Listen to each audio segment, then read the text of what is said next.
Olá, o artigo de nossa escolha tem como tema Síndrome de Down, etiologia, características e impactos na família. Os autores do nosso artigo são Camila Foz Paiva, Camila Menezes de Mello e Stephanie Frank. O presente trabalho é um resumo deste artigo desenvolvido por mim, Natália Santana de Almeida, e pela Bianca Letícia Dantas dos Santos. Primeiramente, vamos fazer uma introdução do nosso trabalho. A síndrome de Down é uma anomalia. Trata-se de uma desordem cromossômica que se caracteriza pela trissomia do cromossomo 21.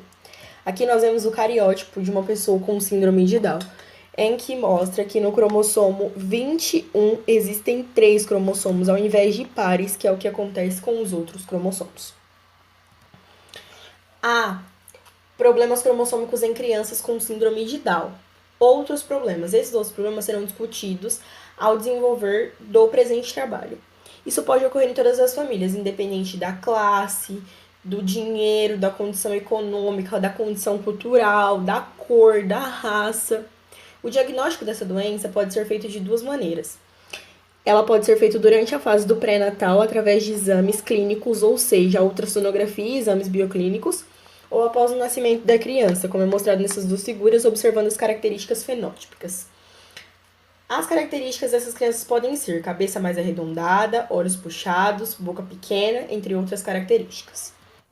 É válido ressaltar que essas crianças elas são capazes de sentir, como nós vemos nas fotos, de amar, de brincar, de se divertir, de trabalhar, conquistarem o seu lugar digno na sociedade, seu lugar próprio. E apesar de não haver cura para essa síndrome, nós vemos nas pesquisas, nos estudos que estão sendo desenvolvidos atualmente e que também já foram desenvolvidos que há melhora na qualidade de vida dessas pessoas e que elas alcançam sim as suas capacidades pessoais. A única diferença é que algumas crianças elas possuem um processamento, uma aprendizagem mais lenta, mas isso não é problema nenhum, pois as crianças são capazes de superar limites, elas são capazes de serem alfabetizadas, elas são capazes de realizarem tarefas do dia a dia com certa independência. Nas fotos nós vemos crianças pintando, estudando, crianças lendo.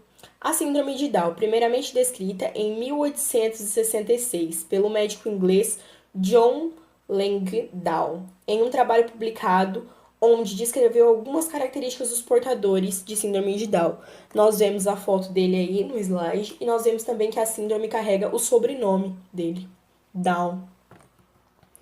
Ainda não foi comprovado que fator ou que fatores levam à ocorrência do nascimento de uma criança portadora de síndrome de Down, mas sabe-se que as gestantes acima de 35 anos, elas têm mais probabilidade de gerar uma criança portadora, pois além da idade já ser um fator de risco, a recorrência é maior nessas mulheres acima de 35 anos do que nas mulheres abaixo dos 35 anos. Nesse slide, nós vamos falar um pouco sobre as características, o que caracteriza a síndrome do cromossomo 21. Assim, nós podemos notar que todos que desenvolvem essa síndrome apresentam as mesmas características, as mesmas incapacidades, as mesmas limitações orgânicas, motoras e cognitivas. Ou seja, eles possuem características iguais entre si, eles não se diferem. Também, essa síndrome, ela altera a formação de vários órgãos desde o início da formação do feto, desde a barriga da mãe. Quando não havia acompanhamento gestacional, os médicos não sabiam, não conseguiam distinguir antes, igual esse slide mostra. Hoje é possível as gestantes descobrirem a possibilidade, a probabilidade de ter um filho com síndrome de Down, através de exames bioquímicos e da ultrassonografia. Antes, quando não existia nem exames bioquímicos nem ultrassonografia, as mães só sabiam quando as crianças nasciam e apresentavam características fenóticas visíveis. Aqui, nós vemos que se desde o pré-natal a gestante já souber que seu filho tem chance de ter essa síndrome, a gestante já vai passar por acompanhamento psicológico, a família também vai passar por esse acompanhamento psicológico e emocional, porque todos precisam estar preparados para receber essa criança no âmbito familiar, para se relacionar com essa criança, porque essa criança, elas apresentam maior lentidão, então essa família precisa estar preparada para enfrentar essas situações.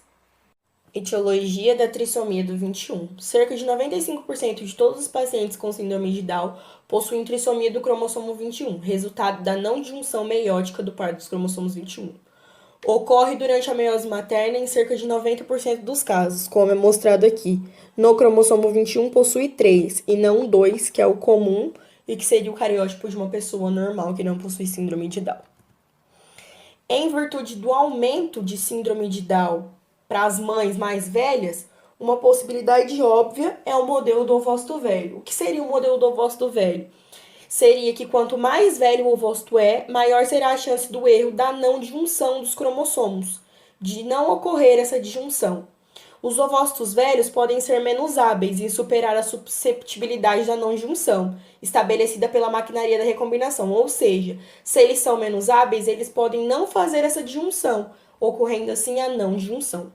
Translocação robertsoniana. O portador da translocação ele tem 45 cromossomos, sendo que um cromossomo 14 e um cromossomo 21 são perdidos ou substituídos pelo cromossomo translocado. Evidências que há relação com a idade materna, mas também a ocorrência relativa em famílias nas quais um dos pais, especialmente a mãe, é portador dessa translocação. Translocação do 21q, 21q. O cromossomo com transição 21q, 21q, ele é um cromossomo composto por dois braços longos do cromossomo 21. Isso é visto em um pequeno percentual de pacientes com síndrome de Down. Acredita-se, então, que sua origem seja em cromossomo, em vez de translocação robertsoniana, como já citado anteriormente. Muitos desses casos parecem surgir apenas a formação do zigoto, e, por consequência, o risco de recorrência desses casos são baixos. Trissomia parcial do 21. Ela é muito rara, mas é uma síndrome diagnosticada com apenas um braço longo do cromossomo, ele é triplicado. E esses pacientes, eles são de muito interesse, porque eles podem mostrar qual região do cromossomo 21 é responsável por componentes específicos do fenótipo da síndrome e qual região pode ser triplicada sem causar aquele aspecto fenótipo. Características do portador da síndrome. Normalmente, o crânio se desenvolve com uma anormalidade, se torna visível pelo formato da face, com uma característica mais arredondada da cabeça. E qualquer problema ocorrido durante a formação e desenvolvimento do cérebro causa algum retardo mental. Aqui nós podemos ver algumas características, né? Como falhas no cabelo, o cabelo pode ser um pouco liso e fino e falho também, uma boca menor, né? O céu da boca um pouco mais curvado, com menor número de dentes. Uma criança com a linguagem também bem comprometida exatamente por causa dessa modificação aqui ocorrente na boca. As mãos, elas se tornam um pouco gordas e pequenas. Os pés possuem uma separação grande entre o primeiro e o segundo dedo. As orelhas também ela tem um formato de concha. E eles também possuem uma baixa estatura, um nariz pequeno e achatado, às vezes um pescoço com muita gordura na nuca. Mas é importante lembrar que nem todas essas características exatamente aparecerão em todas as pessoas, adultos ou crianças que contêm a síndrome. O diagnóstico e complicações clínicas. Atualmente existem testes genéticos que podem identificar a possibilidade do bebê ter ou não uma síndrome, mas esse exame ele é feito normalmente a partir da 9ª semana de gravidez. Como de costume, coleta-se uma amostra de sangue materno, no qual são retirados fragmentos do DNA do feto, rastreando e procurando alguns problemas cromossômicos específicos. Outros exames também podem ser feitos, como a ultrassonografia, biópsia de víleo corial, transludescência nucal, amniocentese, entre vários outros. Alguns são menos invasivos que outros. A transludescência nucal. Ela consiste na coleta de uma pequena quantidade de líquido que está presente na parte de trás do pescoço do feto, o qual é medido na ecografia durante a 11ª e 13ª semana de gravidez. Através da transludescência nucal, é possível detectar se o bebê tem a síndrome, já que aqueles que possuem a normalidade, eles têm mais líquido presente na parte de trás do pescoço. comparado aos outros bebês que são normalmente saudáveis. A biópsia de vilocorial e a amniocentese. A biópsia ela é feita a análise da amostra, uma parte da placenta, entre a 10ª semana e a 12ª semana de gravidez. Já a amniocentese ela pode ser feita a partir da 15ª semana. Ambos os testes eles geram muito risco, pois se tratam de um procedimento muito invasivo. De acordo com alguns procedimentos médicos realizados, os portadores da síndrome podem apresentar alguns problemas de saúde, tais como a malformação do intestino, deficiência imunológica, problemas respiratórios, de visão e audição, problemas cardíacos ou odontológicos. Na glândula tireóidica também é muito comum os impactos da síndrome de Down na família. Normalmente, a família obtém atitudes de superproteção, piedade ou rejeição. Isso pode interferir muito no desenvolvimento da criança, principalmente relacionado aos aspectos sociais e emocionais. Ter uma criança com SD em casa significa uma total mudança na vida da família, desde o nascimento até os desgastes físicos e emocionais, além dos efeitos econômicos também. Porque se uma criança nasce com problema de saúde, ela precisa ser tratada. São muitas as dificuldades experimentadas pelos pais, tais como os cuidados necessários, a lidar com a personalidade da criança, o preconceito da sociedade e principalmente os custos financeiros. Contudo, as dificuldades elas podem ser solucionadas quando os pais estão bem esclarecidos e prontos para enfrentar as situações inusitadas que ocorrem com a sua criança. A síndrome de Down e sua construção de identidade. As crianças com SD, assim como qualquer outra, precisam construir a sua identidade, tanto com base na percepção de si mesmo, como na percepção dos demais que estão à sua volta. Por isso que existem elementos imprescindíveis para que eles possam obter essa conquista. A primeira delas é o reconhecimento da deficiência. Eles precisam ser ensinados e muito bem esclarecidos desde pequenos que eles possuem essa má formação congênita. Em segundo, o descobrimento das suas capacidades que a criança é realmente capaz de desenvolver, de aprender a ler, escrever, a brincar e a socializar com outras pessoas. Essa criança também precisa ser exposta ou estar em contato constante com outras pessoas que possuem SD para a criança perceber que existem múltiplas diferenças, tanto no âmbito de pessoas com síndrome, tanto no âmbito de pessoas normais. A inclusão na rede de ensino. A palavra incluir, ela significa abranger, compreender e somar. É nisso que se deve pensar quando se fala da inclusão de pessoas com deficiência. É trazer para perto, é dar a elas os mesmos direitos e experiências. Também é aceitar e aprender com ela. Porque uma criança com síndrome, em alguns casos, ela é uma pessoa muito amorosa, carinhosa e dócil. E isso pode ensinar muita coisa para muita gente também. O direito de inclusão ele é garantido por lei a toda e qualquer pessoa, independente se ela é deficiente ou se ela é normal. Incluir crianças deficientes é mais que cumprir uma lei. Ela é permitir que ela se insira na sociedade. O principal motivo das crianças irem para a escola é para elas encontrarem um espaço democrático, onde elas poderão compartilhar tanto as suas experiências quanto agregar experiências de outras pessoas. Às vezes, uma criança com síndrome, um caso não muito severo, é uma criança muito amorosa e muito carinhosa. E às vezes ela tem algo muito importante para ensinar para a gente. Nessas imagens vocês podem ver que as crianças com síndrome possuem características visíveis. E aqui elas estão socializando numa roda de amigos, provavelmente dentro do âmbito da escola.